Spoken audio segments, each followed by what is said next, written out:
Good day. A big part of the study of psychology is the theory of personality by Carl Jung.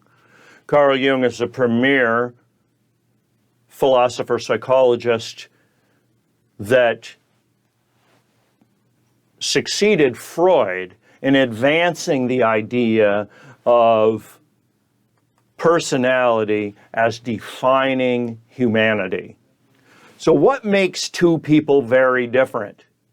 Well, we've talked about the fact that identical twins are only identical biologically, and that biologically is a percentage of who we are, but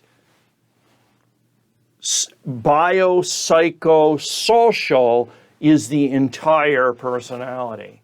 And the influence of other people and circumstances, events and experiences, and the understandings that come from that are core. Relationships, experiences, and understandings are core to personality beyond biology. So what is personality? Our display of happiness, sadness, impatience, shy, are a display of negative affect, which is normal, and our ability to convert that through understandings and meanings to positive affect, which is more challenging than what we know or that we feel. Sure, there's judgment from others that we should always be happy, not realistic.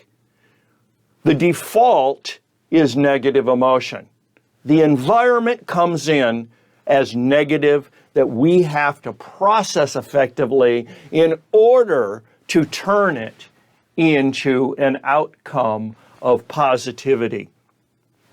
Maslow did not differ from this. If we can't satisfy our underlying needs of shelter, food, and water, we can't move up to the next level, which is relationships, and the next level, which is experiences and understandings, which is actualization. So what did Galen tell us? Galen was an interim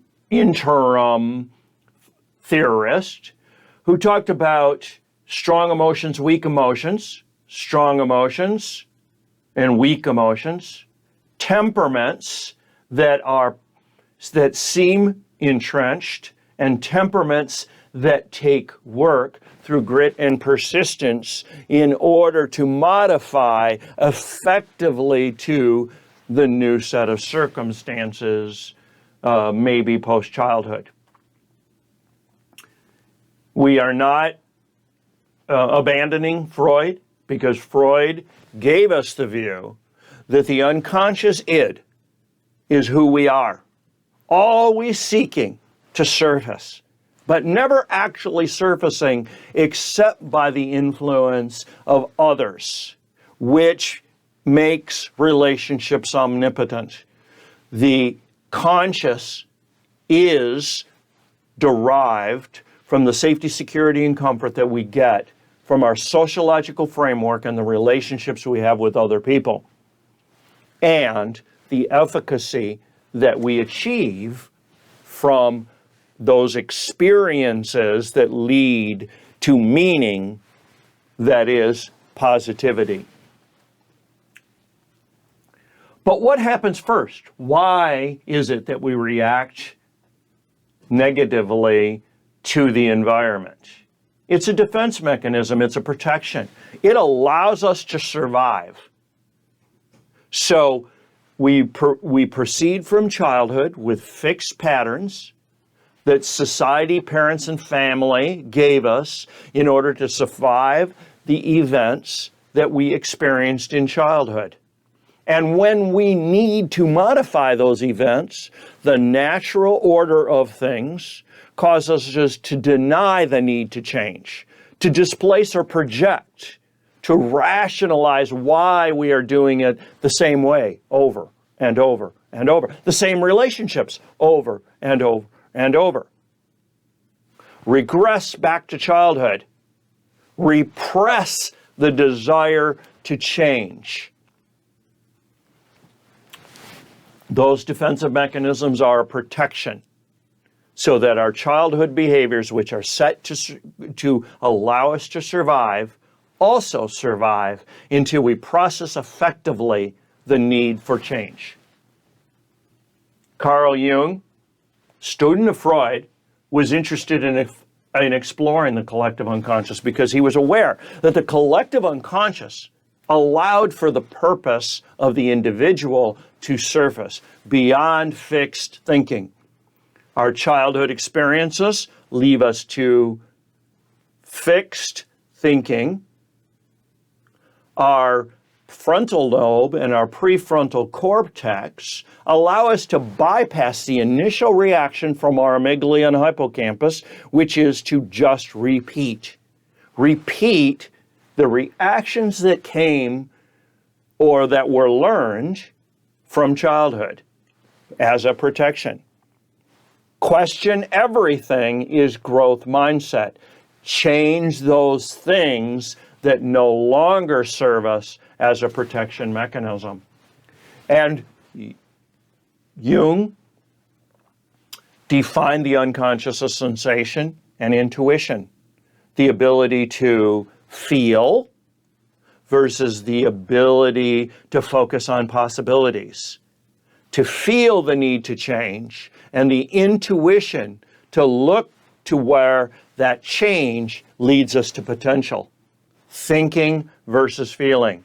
Thinking is objective logic. Feeling is subjective personal values. Thinking allows us to question why we are about to react in the fixed pattern that we have always utilized to maintain protection and defensiveness. Feeling is those subjective personal values. Are they wrong simply because they are fixed protections that may no longer serve? Well, that's the answer. If they no longer serve us, then they need to be rethought, reprocessed, and the hard work to make a different decision put in place. But where they do serve us, like maybe not questioning the need to drive the speed limit because that serves society to ensure that school zones are safe, is valuable protection. From there, Jung instructed us about the values of extroversion and introversion, which are more rigid processing modalities. Generally, on a continuum, people tend towards introversion, which is simply processing things internally before exposing those things to sociological frameworks of others to influence. Extroversion is a pattern of thinking in which a person utilizes their social networks effectively in order to sort through the influences and process those influences to achieve effective outcomes. Again, neither is right or wrong. These are fairly entrenched and unchangeable, just differences. Like all personality is just differences. There are many notions of how to look at personality and categorize personality traits. The focus 2, which is the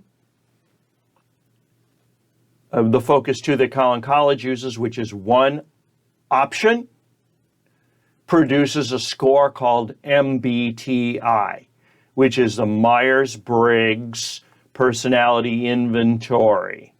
It's the short form. Like all short forms of psychological assessments, this being a personality assessment, this can be easily influenced by the ego. The ego might seek a certain outcome, and as such, you may answer the questions in relation to the outcome you seek. Whereas the long form of a psychological assessment has checks and balances to prevent that. The core to doing the focus 2 correctly is just to answer as honestly as you possibly can, deeply from your internal, intrinsic id. Will give you the best information possible. All confidential, but very widely used in academia by employers in order to find the right fit of individuals to the tasks that we seek for that individual to accomplish, whether academic or professional. Another factor, another assessment modality is the 5-factor model, which we call OCEAN, which evaluates people based upon openness, conscientiousness, extroversion, agreeableness, and neuroticism on continuums, various continuums. The practical, conventional, as a duality to the curious, wide range of interests, is strictly a continuum in which one might fall. Can this be mapped to the MBTI? It can, to look at differences and similarities relative to outcome. But generally speaking, most people will standardize on one assessment or another in order to identify the alignment of their traits with the task at hand, and to look to not only personality, which might be entrenched, but interests, which is less entrenched and can modify over time based upon experiences and the meaning derived from those experiences. Again, relationships, experiences, and understandings. And the idea that this trait assessment might look to various skills that one could acquire in order to achieve not only their goals, but to achieve their goals, which are widely in alignment with who they are, allowing for a greater efficacy on the Maslow pyramid when we get to the 4th stage of actualization from the lower stage, which is Bandura's theory of self-efficacy. So if one has the skills to play basketball and has practiced those skills in order to develop a competency which derives efficacy from ball handling, shooting, or other contributing factors of a basketball player to the individual and the team and the role that that individual fulfills on the team, then the efficacy kicks in, the relationships with the other team members, and not only do we have the skills to be a basketball player, but now we have the interest inventory, which cements in place a motivational context, which is helpful in achieving results on the basketball court and with the teammates and for the individual. Self-efficacy, role efficacy, team efficacy. The Eisniks furthered Jung's approach by looking at what they view as stable emotions versus unstable emotions. So they looked at the neuroticism component and balanced it with introverted and extroverted and tried to understand how behavior might exhibit based upon the continuum of neuroticism in relationship to extroversion and introversion. Each of these factors within this continuum leads to individual levels of anxiety, which can also be measured, and the level of anxiety then sorted associated with, are we seeking a level of anxiety that's motivational, or have we gone beyond the peak in the bell curve that we talked about, and now we're in disabling anxiety, which redacts performance back? Society does not think seriously enough about inducing anxiety onto others, and as such, we end up with mental illness from societal induced anxiety that is not in alignment with achieving performance. It's only in alignment with over-competitiveness, which takes people out of the game, for instance. So you look at sports as an analogy. Sure, 500 people apply to be on the basketball team. Only 50 are going to make it. The idea that unnecessary anxiety might not affect the supply and demand of the business aspects of recruiting the 50 basketball players, but it might eliminate someone who's crucial to the success of the team. So, what is more valuable than inducing over-competitive anxiety is looking at the circle of behavior from situations and how that behavior affects the next situation in a circle. The cognitive factors, which is how does society induce anxiety, how does a person handle anxiety, and how does their personality lead them to being able to handle certain situations better than others, and then further behavior. And how does that behavior then improve cognitive factors or limit cognitive factors? As we might imagine, personality traits are geographical, whether it is internationally or within the continental United States. Personalities vary very differently depending upon geographical location. So, not ununderstandable why socio-political views and values different in different parts of the country, when cluster 1, which is generally the deep blue here, is considered friendly, conventional, and lower levels of anxiety. You can say maybe it's because of less denser population, but those personality clusters tend to be intergenerationally influenced more so than they are in versus urban versus rural. Relaxed and creative is cluster 2, which is the stripe states, very relaxed and creative. And cluster 3, temperamental, uninhibited, and more judgmental in certain areas based upon sociological development, which influenced personality.